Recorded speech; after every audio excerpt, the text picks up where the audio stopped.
கோவை சிங்காநல்லூர் பகுதியில் உள்ள SSVM பள்ளியில் நடைபெற்று வருகின்ற டிரான்ஸ்ஃபார்மிங் கான்க்ளேவ் 2024 எனும் நிகழ்ச்சியில் கலந்து கொண்டு புதிய யுக்திகளை கையாண்டு வெற்றி பெற்ற மாணவ மாணவியர்களுக்கு விருதுகள் வழங்கி பெருமைப்படுத்தப்பட்டது. கோவை சிங்காநல்லூர் பகுதியில் SSVM பள்ளியில் 1ஆம் தேதி முதல் 3ஆம் தேதி வரை 3 நாட்கள் நடைபெறும் டிரான்ஸ்ஃபார்மிங் கான்க்ளேவ் 2024 எனும் நிகழ்ச்சியின் 2வது நாளில் சிறந்த மாணவ மாணவியர்களின் அறிவுத்திறன்களுக்கான விருதுகள் வழங்கப்பட்டது. பள்ளி மாணவர்களை தொழில் முனைவோராக ஊக்குவிக்கும் வகையில் வடிவமைக்கப்பட்ட இக்கருத்தரங்கில் மாணவர்களின் புதுமையான கண்டுபிடிப்புகளுக்கு சிறந்த பரிசுகள் மற்றும் சான்றிதழ்களும் வழங்கப்பட்டது.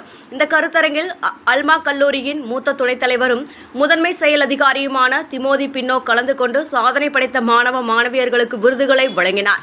உலகம் முழுவதும் உள்ள இளம் மாணவர்களிடம் உள்ள திறமைகளை வெளிக்கொண்டு வரும் வகையில் இவ்விருதுகள் வழங்கப்பட்டது.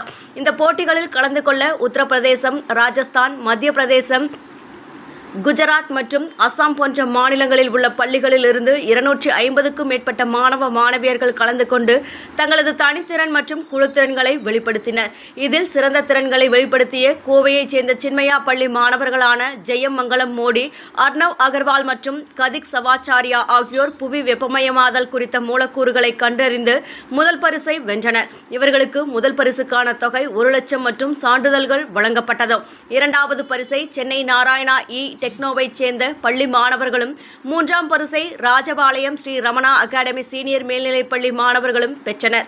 இந்நிகழ்ச்சியில் SSVM குழும நிறுவனர் டாக்டர் மணிமேகலை மோகன், இந்திய சுற்றுச்சூழல் அறக்கட்டளையின் நிறுவனர் அருண் கிருஷ்ணமூர்த்தி, காவேரி நிறுவனர் காவேரி லால்சந்த், இந்திய தொழிலதிபர் ஸ்ரீகாந்த் பொல்லா மற்றும் மாணவ மாணவியர்கள் என பலரும் கலந்து கொண்டனர் என்பது குறிப்பிடத்தக்கது.